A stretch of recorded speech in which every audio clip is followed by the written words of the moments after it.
हैफ्ती गांव इटली के पहाड़ों के बीच एक ठंडा, छोटा और शांत सा गांव था। रात का समय था, आसमान में घने बादल थे और हवा के झोंकों के साथ चर्च की घंटी की हल्की सी गूंज सुनाई दे रही थी। विटोरियो, जो कि 14 साल का एक पतला दुबला सा लड़का था, अपने हाथ में एक छोटी सी थैली लिए वापस घर जा रहा था। गांव के एक दुकानदार से ब्रेड और थोड़ा चीज खरीदकर रास्ता बिल्कुल सुनसान था। तभी उसे अपने पीछे से किसी के चलने की आवाज आई। वो आवाज सुनते ही उसके कदम रुक गए। उसे महसूस हुआ कि जैसे कोई उसके पीछे खड़ा सांस ले रहा है, शायद कोई लंबा चौड़ा आदमी। विटोरियो ने पलट कर देखा, पर वहां कोई नहीं था। लेकिन फिर आसमान में एकदम से बिजली चमकी और उस बिजली में, उस सुनसान रास्ते पर उसे एक आदमी खड़ा हुआ दिखा। अलग अलग सड़ते हुए शरीरों के टुकड़ों से बना, अलग अलग जगह से तारें निकली हुई और सड़ते हुए मांस की बदबू से भरा वो मॉन्स्टर वहीं खड़ा हंस रहा था।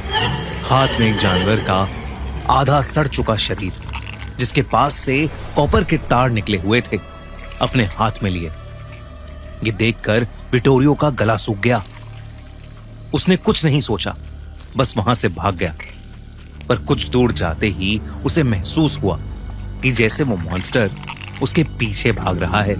विटोरियो और तेजी से भागता रहा और चर्च के पास पहुंचकर जब उसने पीछे मुड़कर देखा तो वो मॉन्स्टर सड़क के किनारे से अंधेरे में कहीं गायब हो गया।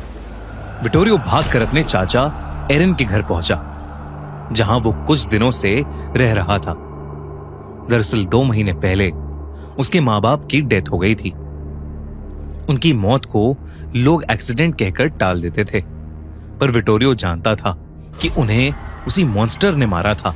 उनके शरीर मिलने पर उनके साथ कॉपर के तार, एसिड के दाग और बिजली के जले निशान मिले थे। विटोरियो तब से चुप था। उसके चाचा, एक पुराने सर्जन, अक्सर कहते थे कि विटोरियो के माँ बाप कुछ ऐसे एक्सपेरिमेंट्स कर रहे थे जो दुनिया के नेचुरल लॉज के खिलाफ थे।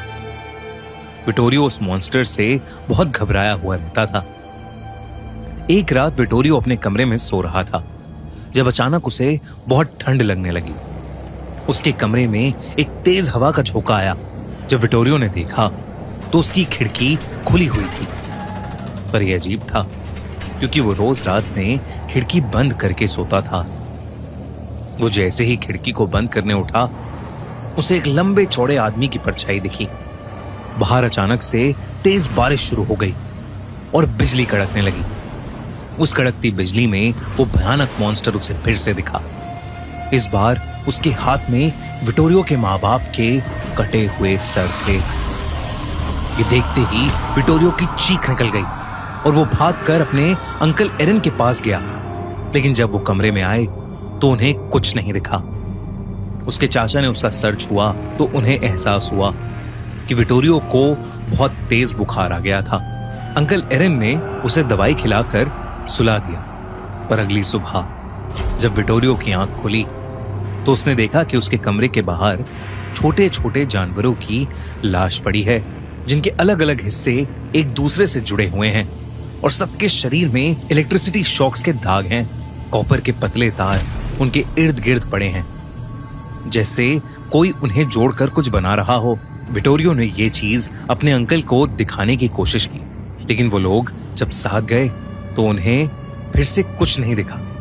गांव वालों में ये बात फैल गई थी कि विटोरियो पूरी तरह से पागल हो चुका है, क्योंकि विटोरियो जब भी घर पर अकेला होता तो उसके रोने और चिल्लाने की आवाजें आती रहती थीं। इतना ही नहीं, बल्कि विटोरियो लोगों से सिर्फ उसी मॉन्स्टर के बारे में बात करता रहता था। कई बार तो वो हाथ में मरे हुए जानवर लेता हुआ घूमता और अपनी जान के लिए मदद मांगता हुआ मिलता। दरअसल उन दिनों कई डॉक्टर्स और साइंटिस्ट ये मानते थे कि मरने के बाद इंसान की डेड बॉडी को वापस इलेक्ट्रिक शॉक्स देकर जिंदा किया जा सकता है। और इसी के चलते कई एक्सपेरिमेंट्स हुए और इससे इंस्पायर होकर मैरी शेली, एक राइटर, ने फ्रैंकेनस्टाइन नाम की किताब भी लिखी थी, जिसमें एक साइंटिस्ट विक्टर फ्रैंकेनस्टाइन अपना एक बहुत ही भयानक मॉन्स्टर बनाता है। विटोरियो के माँ बाप भी साइंटिस्ट थे और डॉक्टर्स को यह लगता था कि अपने माँ बाप की मौत को विटोरियो फ्रैंकेनस्टाइन मॉन्स्टर की कहानी से जोड़ रहा है और उसे सच समझ रहा है। सब लोग विटोरियो का मजाक उड़ाने लगे थे, इतना कि विटोरियो ने घर के बाहर जाना ही बंद कर दिया। ना स्कूल, ना प्लेग्राउंड, ना किसी और के घर, बस वो अपने अंकल के घर सबसे छुपकर रहने लगा था। पर अंकल एरिन को उसकी बातों पर यकीन था। उन्होंने फाइनली एक रात उसे अपने पास बिठा के सब सच बताया। उन्होंने बताया कि उसके माँ बाप सच में एक डेड बॉडी को जिंदा करने का ही एक्सपेरिमेंट कर रहे थे, जो गलत हो गया। जिस बॉडी पर वो एक्सपेरिमेंट कर रहे थे वो अलग अलग लोगों के बॉडी पार्ट से जोड़कर बनाई गई थी। उन्हीं में से जिस इंसान का सर वो यूज कर रहे थे उसकी बहुत भयानक मौत हुई थी। विटोरियो के माँ बाप के किसी एक्सपेरिमेंट में वो जलकर मर गया था, बस उसका चेहरा बच गया था। उसकी मौत के बाद से विटोरियो की माँ को उसकी आत्मा अपने पूरे घर में दिखने लगी थी और उस भयानक आत्मा ने उसी डेड बॉडी पर कब्जा कर लिया जो विटोरियो के माँ बाप ने अपने फाइनल एक्सपेरिमेंट के लिए बनाई थी। अपना बदला लेने के लिए उस आत्मा ने उस भयानक शरीर की मदद से विटोरियो के मॉम डैड को मार डाला। विटोरियो के अंकल उसे ये बता ही रहे थे कि तभी उनके घर के अंदर सारी लाइट्स अचानक से फ्लिकर करने लगी। घर के सारे खिड़की दरवाजों पर जोर जोर से ठक ठक होने लगी और देखते ही देखते वो अपने आप ही खुल पड़े। साथ ही सारी लाइट्स अचानक से बंद हो गईं। पूरे घर में अंधेरा हो गया था और बहुत तेज ठंडी हवा का झोंका उनके घर में घुस आया। साथ ही एक अजीब सी स्मेल भी घर में घुस आई, सड़ते हुए मांस की स्मेल। विटोरियो को बहुत ज्यादा डर लग रहा था। उसके अंकल एरिन विटोरियो को दिलासा दे रहे थे, लेकिन अंदर ही अंदर उन्हें भी बहुत डर लग रहा था। उन्होंने किसी तरह अंधेरे में एक कैंडल ढूंढी, उसे जलाया, पर विटोरियो को उस कैंडल की रोशनी में कुछ बहुत ही दिल दहला देने वाला नजर आया। अंकल एरिन के ठीक पीछे एक बड़ी सी परछाई थी, उस लंबे चौड़े भयानक मॉन्स्टर की। जैसे ही अंकल एरिन पीछे मुड़े उनकी कैंडल बुझ गई। उन्होंने फिर से वो कैंडल जलाई, पर इस बार उनके रोंगटे खड़े हो गए, क्योंकि अब उस रोशनी में पहली बार वो उस खौफनाक मॉन्स्टर को देख रहे थे। वो उनके सामने खड़ा था, वही आधा जला हुआ चेहरा, कॉपर के तारों से जुड़ा उसका शरीर और उसके हाथ से ऐसे टपक रहा था। उसकी आंखें बिल्कुल सफेद थीं, जैसे अंधेरे में बिजली चमक रही हो। अंकल एरिन पीछे हटे, लेकिन उनका पैर किसी कॉपर वायर से उलझ गया। उस मॉन्स्टर ने अपने हाथों से अंकल एरिन की गर्दन पकड़ ली और उन्हें हवा में उठा लिया। एरिन के शरीर में जोरों के इलेक्ट्रिक शॉक्स दौड़ गए। अंकल एरिन की उसी समय सांसें रुक गईं और कुछ ही लम्हों में उनका पूरा शरीर काला पड़ गया। अचानक उनकी चीखें सुनकर आस पड़ोसी वहां आ गए। जब वो अंदर गए तो उन्होंने देखा कि नन्हा सा विटोरियो अपने अंकल की बॉडी के बगल में बैठा रो रहा है। एरिन के शरीर के इर्द गिर्द कॉपर के तार लपटे हुए हैं और उनके चेहरे पर वही जले हुए निशान हैं।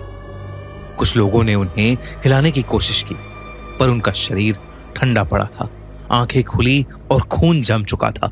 वो इस दुनिया से जा चुके थे। वो मॉन्स्टर कहीं नहीं दिख रहा था, लेकिन एरिन की हालत देखकर वो लोग समझ गए कि शायद विटोरियो आखिरकार उस मॉन्स्टर के बारे में सच ही बोल रहा था।